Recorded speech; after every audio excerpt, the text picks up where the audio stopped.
When I started my YouTube channel, Toysbackzen, I wanted it to be a positive experience. I love my vintage toys, I love my collection, and I wanted to share that journey with everyone. When I first started collecting toys, it was mostly G.I. Joe back in the early 2000s, and I pretty much got everything from 82 right up to 94. As I started doing my videos for YouTube, I really just wanted to be positive and share my experience with all these vintage toys in my collection, and as I was collecting, share what I got and what I thought of the toys. But then I started getting into buying new toys. And this is where the problem starts, is that we have found, especially with the origin figures, which I've talked about just recently in an earlier video, and with classifieds, now Indiana Jones is coming out, we've got Teenage Mutant Ninja Turtles. All of these big companies are starting to do these retro style figures.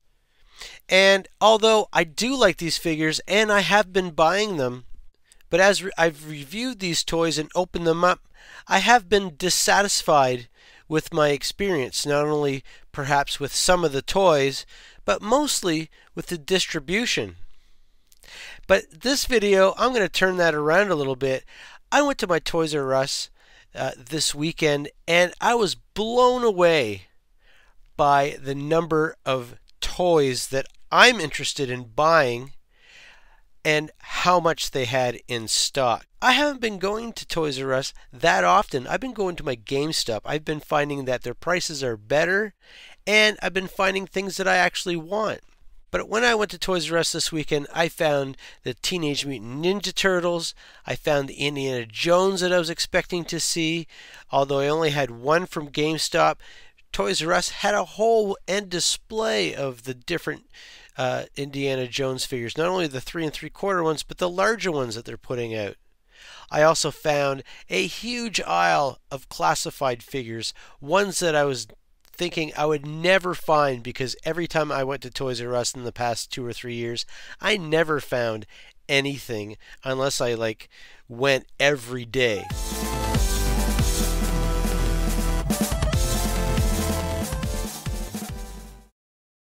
I got lucky this time, and I'm really excited to show you what I picked up. Now, I know I said I was just going to buy the Indiana Jones figure from this retro line, but I looked in my collection, because I have a lot of 2008 figures, and I realized I didn't have the German mechanic. So I picked the German mechanic up right here. Let me hit that light off so it doesn't glare.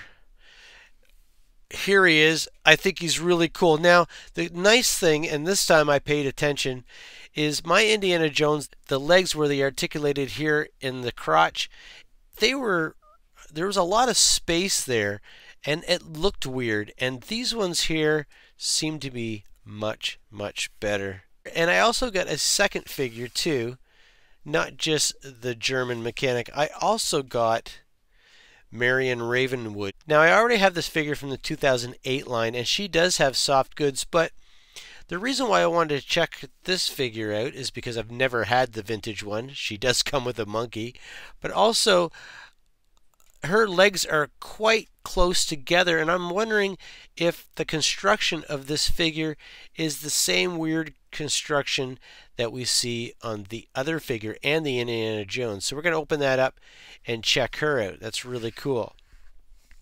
The other thing that blew me away is I've been looking for these Teenage Mutant Ninja Turtles, and I did realize when I went to GameStop they did have some of the turtles, but then when I looked at the back of the box, it showed that they had foot soldiers, and they were going to come out with those. And I tell you, they had every figure on the back of this package here, and they had multiples of them. I noticed that a lot of the foot soldiers were missing, but they still had at least 5 or 6. People are buying these up like crazy. I have all of these figures from the vintage line anyway, but I don't have any foot soldiers. Even the vintage foot soldiers I've never seen in toy shows. I've never seen online in the classifieds. I never see anybody selling these. So I don't know if everybody just covets these foot soldiers and nobody ever sells them or what, but I was happy to get this, and I might get a second one when the time is right. Lastly, I did look at the G.I. Joe Classifieds, and they had all the figures that I've been looking for. They had the original Outback, not the Tiger Force, but the original Outback figure, and they had more Classifieds than I've ever seen in the store. Now, is that because Toys R Us is getting better at ordering what people want? Or is it the fact that Hasbro is getting better at their distribution? Now, Mattel, with their Origins, not much better right now, but is Hasbro getting better at their distribution? Now, I know that the Turtles is Playmates, so, I mean, I'm not going to pick on them too much because they just came up with these TMNT stuff, and I'm seeing them everywhere. The Crimson Guard was one of my favorite figures, and why? I'm not sure. For some reason, as a kid, I just gravitated towards the red figures. Like, if you think about Star Wars, this guard was one of my favorite figures as a kid. He's just so cool. He's got the red and the black visor. And there were several figures from the 80s, mostly all bad guys, had that red color. Even the modern Star Wars movies had some kind of guard that was in that red color. And if I was from the UK, I bet you that the Shadows would have been some of my favorite figures.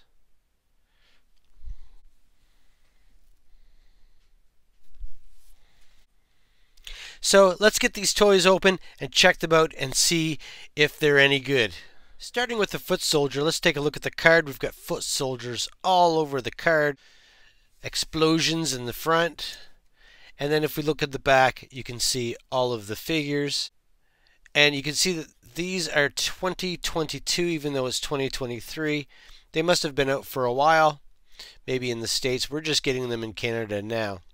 Now, I never owned this figure when I was a kid. I never owned Ninja Turtles when I was a kid because I wasn't quite a young kid when they came out.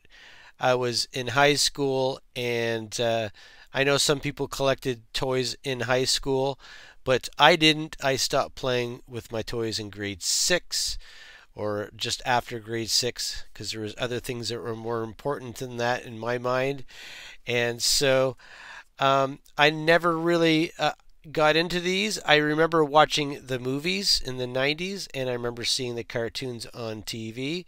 I have nothing to compare it to. I just think it's really cool. It's a foot soldier. He looks just like the original one from my mind. I've seen many, many, many pictures of the foot soldiers, and he's really cool. I think he's like a really good reissue of this figure. He's got the foot on his hood here, and he's got these things here. They look like some kind of... They're attached to actually his forearms here. You can see that they move side to side. He's got articulation there at the arms, quite a bit actually. His head doesn't move up and down. It feels like it's going to break. It's on some kind of white plastic there. Feels like it's going to break. It doesn't really... It has articulation, but it's kind of... feels like it's going to break. And, you know, they've got these weird poses, and you can't really do anything with it because he has no knee articulation. So they are what they are, but that's what they looked like back in the 90s. And here you can see the weapons. They're kind of like on a sprue, but I believe the sprue is some kind of weapon stand, so they're all connected to that. I'm going to cut those off cleanly, and then we'll see what it looks like all set up. So I got all the weapons off the sprue, which is actually the stand, and the stand is supposed to stand like that, and you're supposed to be able to put things on the rack, but it doesn't work very well.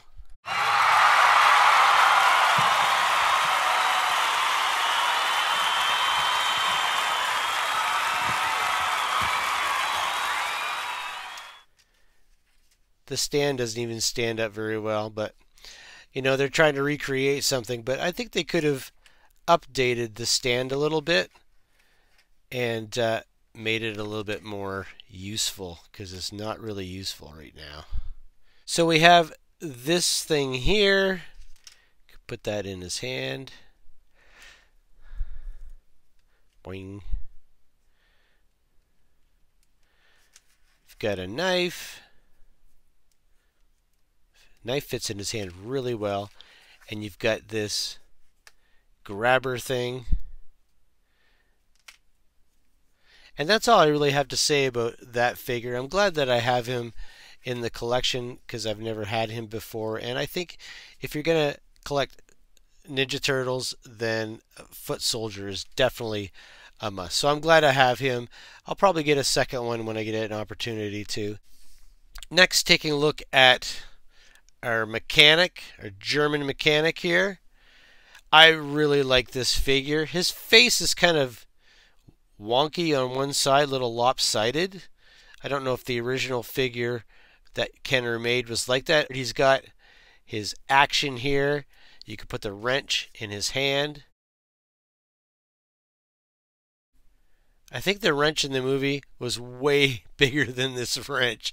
I think that wrench is way too small for what this guy should be carrying. He's got that weird articulation here at the legs. Not my favorite. He does have knee articulation, and he's got his left arm and his head. I mean, the paint is okay on this guy. He looks good. He's got some weird bum cheeks there. And he's got pinned knees. It'd be nice if he was pinless, but I know that they're just going for, the retro thing. And I guess you could get him to do a little dance.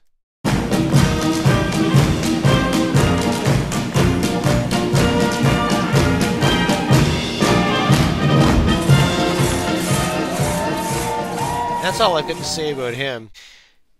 Next, I want to take a look at Marion. I didn't look at the German guard. I've looked at these cards already, the Indiana Jones one. I've already shown that one in my other review. You want to check out that card, go ahead. If you've never seen these before and you're new to this video and you haven't seen my other ones or any other ones, then that's what it looks like on the back. This is Wave 1, and they did have the other two figures there.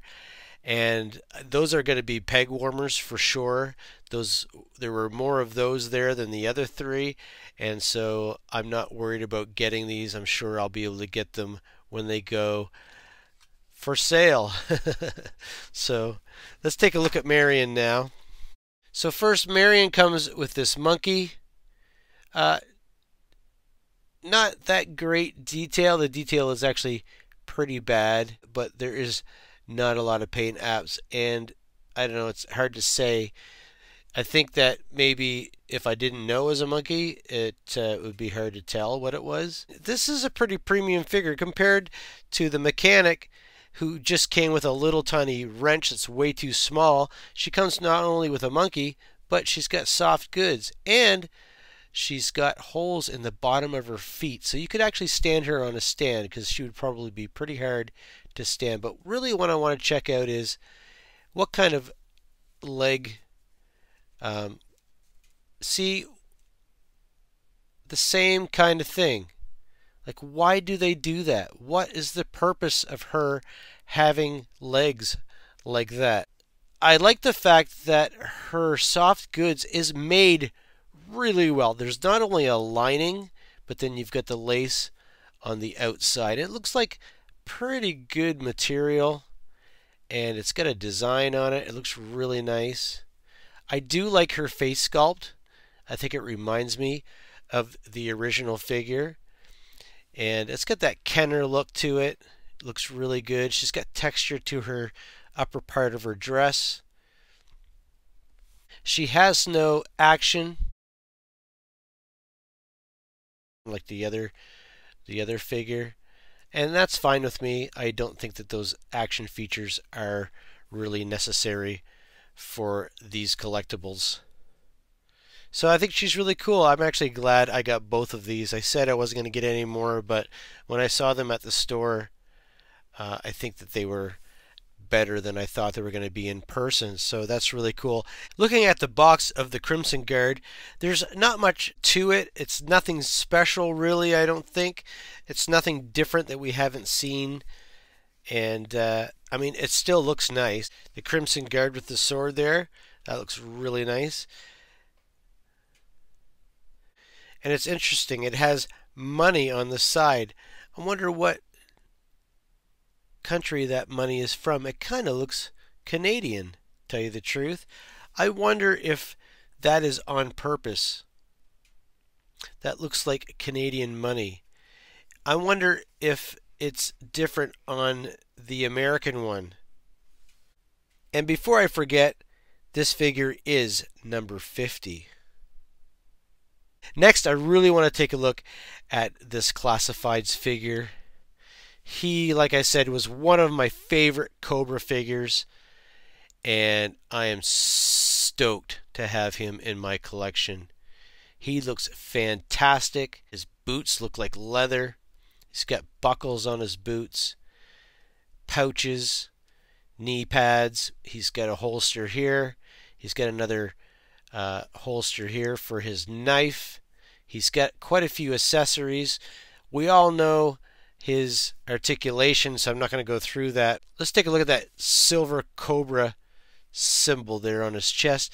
Now it's got a weird texture to that, so when they painted it, you can see that the paint almost has like a pixelated look to it, and that's just because of the texture of his shirt. Pants don't really have a lot of texture except for maybe the folds. He's got some stripes here on the sides, some silver detail here, and all over he's got his badge here and his patches, and just the look of his face is really cool. His helmet, his mask, he's got the rope, which is in gray all the way around. Now he comes with quite a few things, so let me take a minute and I'll get him all weaponized.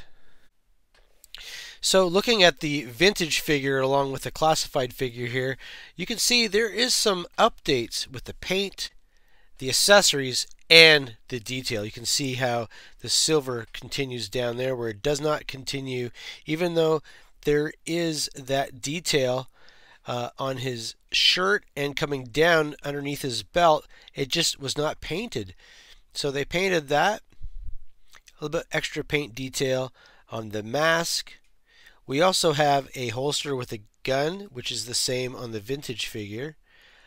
Pouches on the boots. But the classified figure came with a sword and a holster. It just plugs into the side of the backpack, and the sword does come out. Some silver paint detail on that. And I like the fact that you can plug it in to two places. You can plug it into the side of the backpack, but he also has a spot on the left side of his belt where you could plug it in there. There's also a spot here on the right hand side of the backpack that you can put something else, perhaps his gun. It looks like the trigger there, you can see there's a perfect square, and that is a perfect square, so that definitely fits in there. And if you look at his gun, it's really cool.